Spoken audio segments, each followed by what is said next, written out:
Kratka usporedba u entry seriji gdje smo prošle godine imali model A4BG, sad nastupamo sa modelom A4K. Napomena, svi novi modeli u ovoj godini imaju slovo K na kraju modela. Oznaka Q uz slovo K diferencira da je unutra QLED-ov panel, da je QLED premaz na samom uređaju. Nakon njega dolazimo do serije Entry UHD televizora, to su prošle godine bili A6BG i A63H. Ove godine imamo model A6K, maknuli smo A63, objasnit ćemo dalje u specifikacijama zašto. Kod QLED serije imamo nasljednike A7 modela, to je A7K, E7, E7K i novitet za ovu godinu za koju vjerujem da će vas oduševiti, to je E7Q Pro. ULED prošlogodišnji U7 je bio QLED panel UHD, ove godine ta serija U7 se podiže u mini LED obitelj koja je na vrhu našeg line-upa. Kod OLED modela mi ćemo seriju A9H, ostajemo samo sa A85K modelom. I mini LED prošle godine je bio U8HQ, ove godine imamo od entry mini LEDa U6K, U7K, U8K i flagship za ovu godinu je UXHQ. Kratka podjela ovih modela na serije ili na obitelji. U entry seriji smo sa 4A, 5 i A6K. Srednji rang cjenovni i po tehnologijama E7, A7 i E7 Pro i high-end je mini LED obitelj plus OLED za ovu godinu. Model A4 je nasljednik A4K modela, A4BG, ove godine A4K. Entry serija koja dolazi u dvije dijagonale 32 i 40 inča, kao i prošle godine, dolazi sa video U6 operativnim sustavom. Ono što je zanimljivo, 32 inča TV ima HD rezoluciju, 40 inčni TV ima Full HD rezoluciju i DTS certificiranje na TV-u.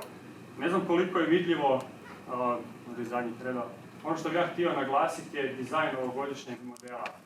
Znači, nismo išli u povećavanje plastike, ajmo reći kućišta televizora kako bi dobili vizualno veći TV, nego smo ga naprotiv smanjili. Panel je vizualno izvučen ispred na tu plastiku kako bi kad gledate taj ajmo reći mali TV dobili što veći efekt te slike, a ne nekakve plastike oko toga kućišta da vam odvraća pozornost ili da kažete wow, ovo je veći TV. Ne. Naglasak je na slici zato što je ona najbitnija kod TV. Nakon toga A6 serija. To je entry model sa 4K rezolucijom, smart operativnim sustavom video U6.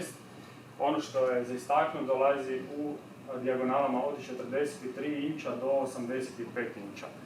Znači, želim najveći TV za što manje novaca, imamo A6K, želim najjeftiniji TV koji imate da je UHD Smart 43 inča, to je A6K.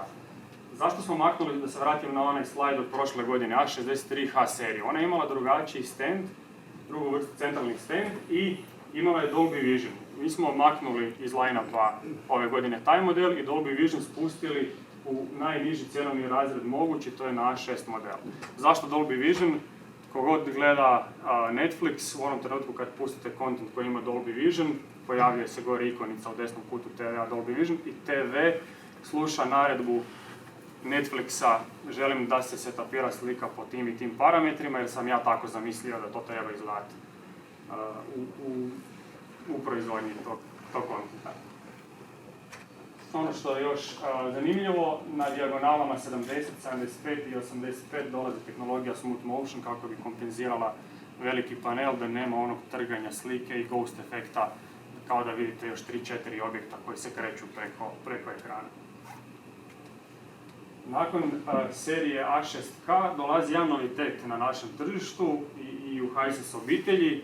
Na prvu loptu izgleda zašto QLED panel unutar televizora 32 inča i 40 inča dijagonale. Netko će reći ne vidi se razlika, mi kažemo vidi se. Zašto? Zato što ovaj TV ima...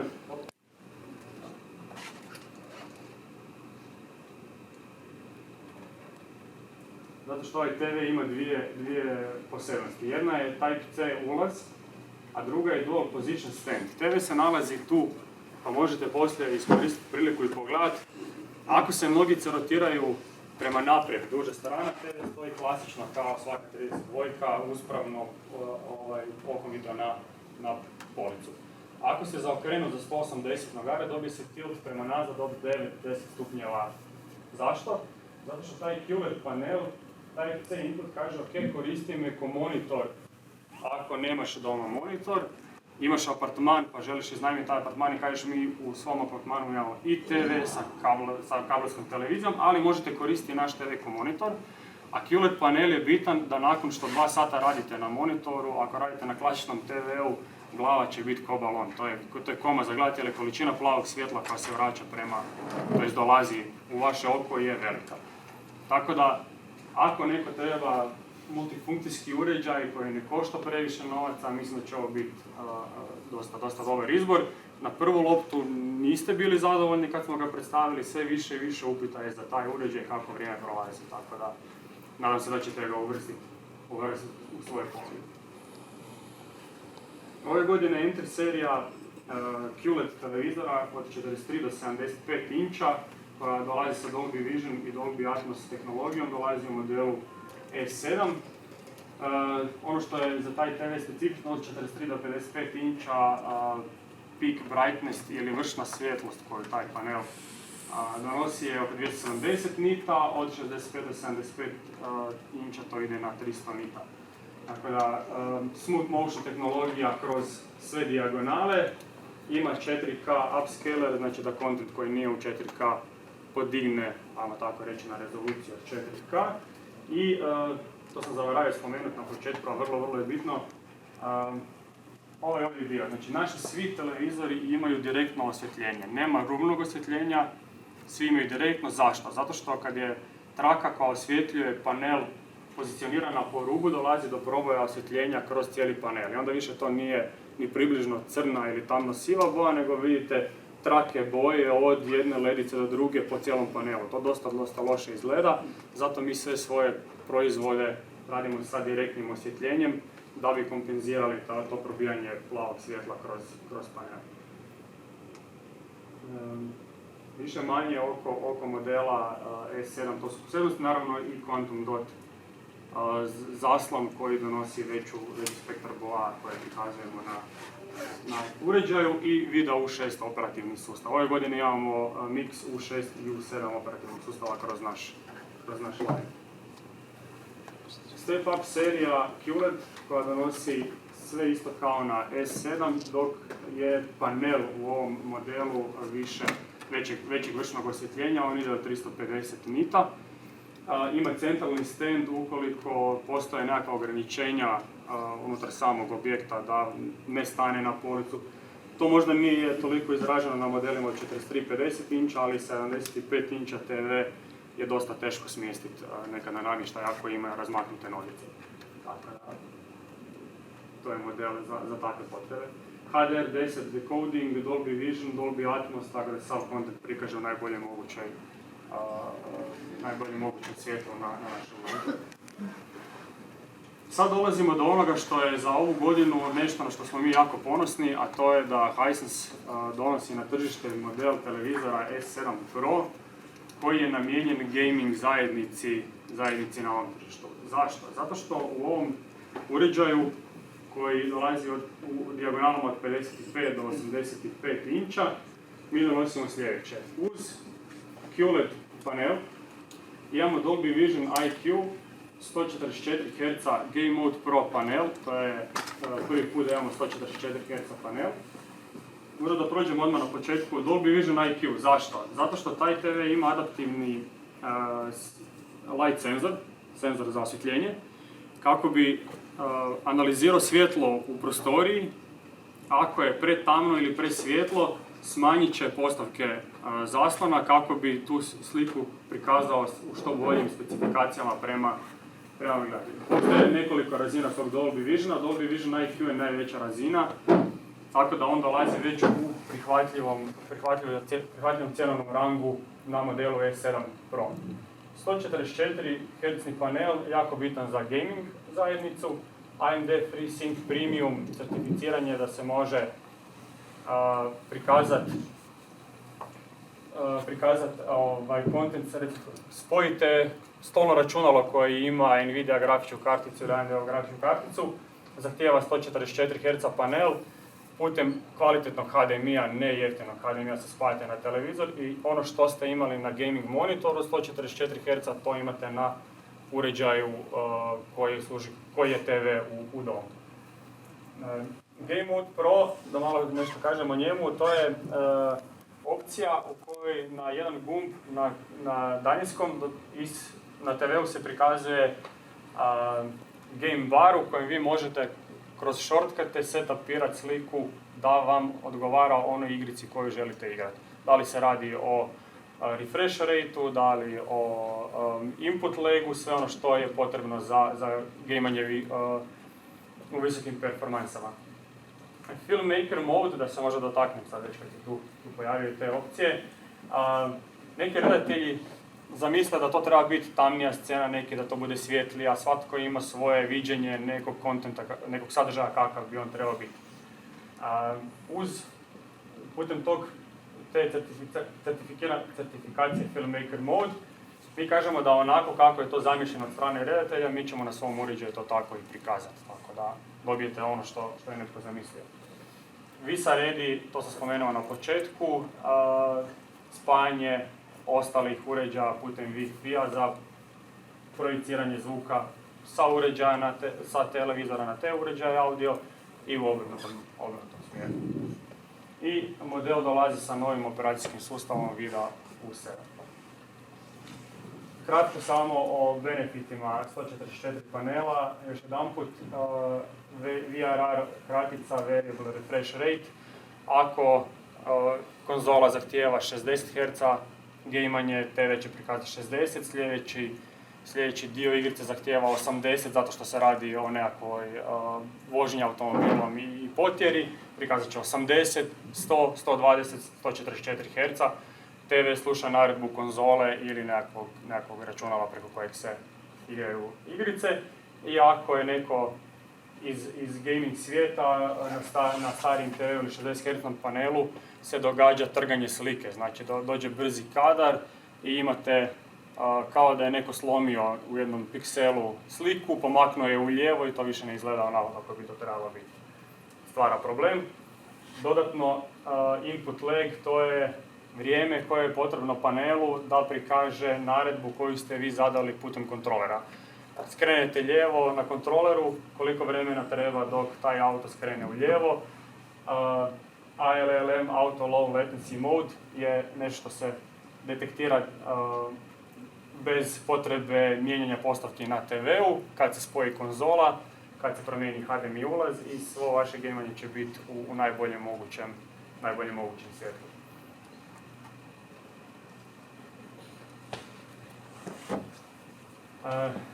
Mi u svom portfelju također imamo i OLED uređaje. Nešto što treba naglasiti je da je unutra panel iz LG-a, tako da znate kad imate nekakve upite. Naš model za ovu godinu je A85, A9 mičemo. Zašto? Zato što je to uređaj koji donosi sve ono što je potrebno klasičnom kupcu OLED-a. Znači 120 Hz panel, Dolby Vision IQ za recimo Netflix prvenstveno u Hrvatskoj, IMAX Enhanced certificiranje, znači da će se slika i zvuk setupirati po zamislima tvorca sadržaja. I ono što je posebnost ovog modela, to je jedini model iz našeg portfelja, a koliko znam i među OLED modelima, koji ima zakretni stand i u 55 i u 65 inča. Znači 15 stupnjeva je moguće cijeli panel zarotirati u lijevo ili desno, ako konfiguracija prostora zahtijeva da se iz blagovone gleda TV, ako neko to radi tijekom večere, ručka, može se TV zaokrenuti kako bi to gledanje bilo puno ugodnije. Ultra Wide Viewing Angle kaže da će slika biti nepromijenjena ako gledate taj TV direktno sjedeći ispred njega i ako ste pod tim putem od 150-160 stupnjeva, slika će biti jednake kvalitete. I dolazi sa novim Video U7 operativnim sustavom za ovu godinu. Kratki pregled vidjet ćete tokom sljedećih modela oznake Mini-LED, Mini-LED Pro i Mini-LED X. Znači, Mini-LED je dostupan na U6, U7 seriju 55 i 65 inča i on ima do 500 zona lokalnog zatamljenja. Znači, TV je podijeljen u 500 zona, ako je svijetli objekt sa tamnom pozadinom u gornjoj lijevoj zoni, kontrolira se ta zona kako bi se što vjernije prikazala crna boja.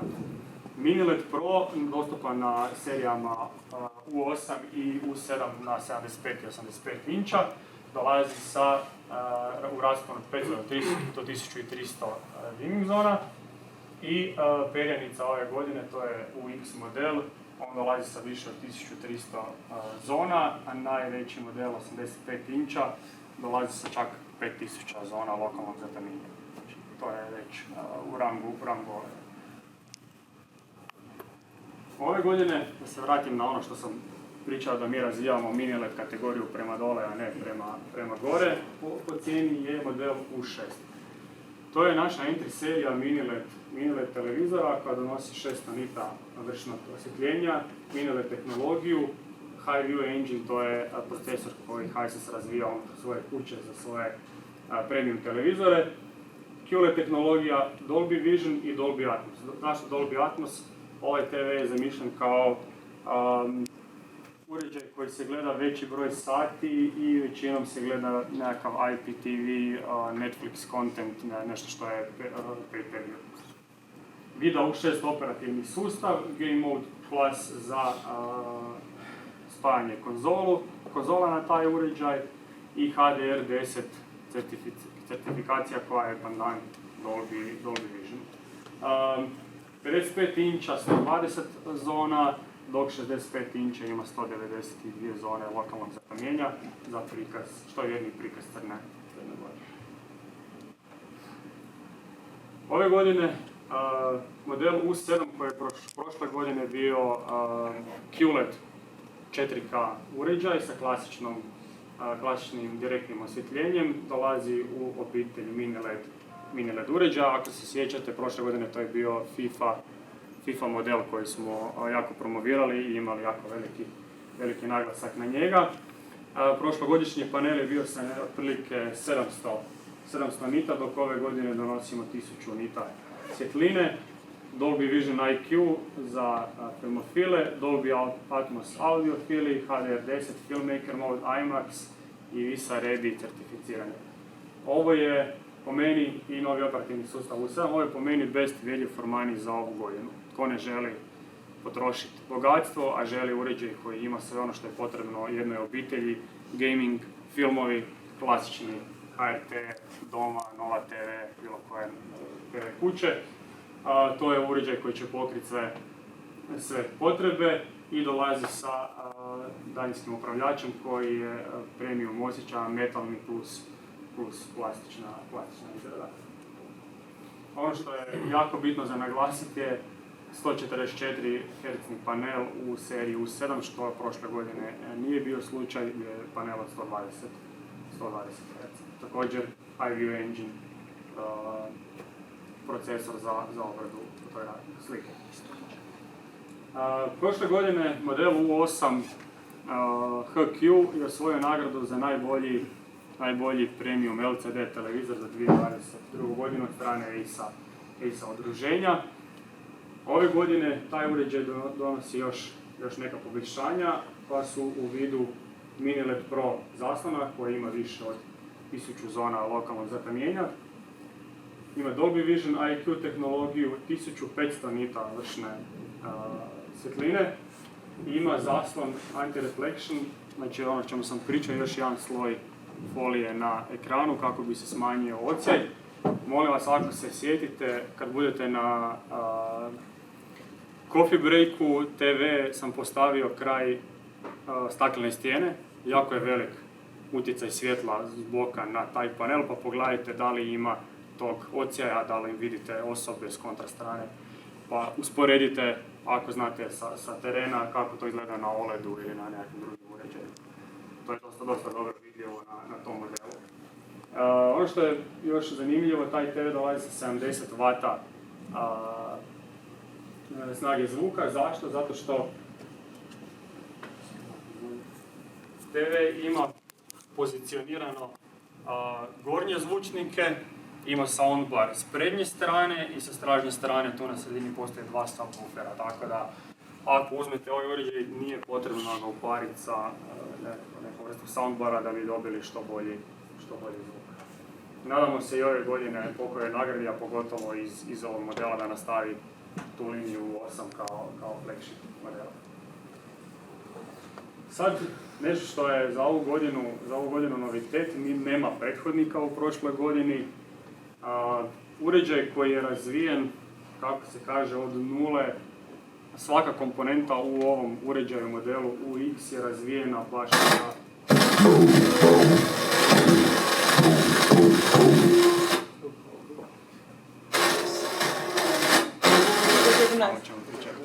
nisam ja, nije ovo.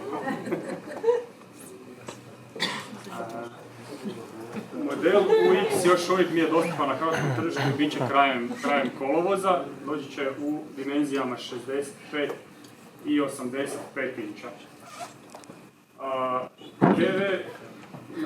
TV ima novi zastav Mini LED X, ima najnoviji procesor koji je razvijen samo za ovaj TV, to je HiView Engine X. Ima Dynamic X display koji 2,5 puta smanjuje količinu odsjeja koji ima anti-reflection screen. Ima 1400 tona lokalnog zatamljenja na 65 inča.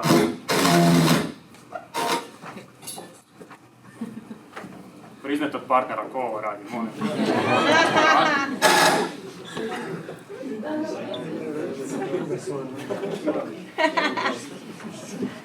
Znači ću ako je ovo smisli. Na modelu od 85 inča to je 5000 zona za lokalno zatamljenje, što znači da je TV sposoban prikazati gotovo savršenu crnu boju, znači nema probijanja pozadinskog osvjetljenja. Tako da ovo je najbliže što je moguće doći crnoj boji koja se nalazi na OLED-u, a ne na uštrb svjetline panela, brzine odaziva, prikaza svih ostalih parametara. Na TV-u uz te tehnologije postoji i CineStage X Surround 4.1.2 kanalno ozvučenje. Ne znam koliko je vidljivo, TV ima bočne stranice, ajmo reći, zakošene po nekih 20 stupnjeva i kroz cijeli panel s bočne strane se nalaze zvučnici, možda je tu bolje vidljivo, tako da taj zvuk radi efekt 360, s lijeve i s desne strane dolazi iza leđa, kroz kičmu, kroz pod da bi dobili efekt 360 zvuka direktno iz televizora, 80 W je ozvučenje. Subwoofer na stražnjoj strani i zvučnici na gornjoj strani televizora za što bolji prikaz zvuka. Nažalost nemamo tu uređaj jer je pomama u zapadu za uređajem, tako da se nadamo, ako ne, možda napraviti neki event samo za taj uređaj, da možete cijeli dan provesti i isprobati sve mogućnosti, ako to bude moguće.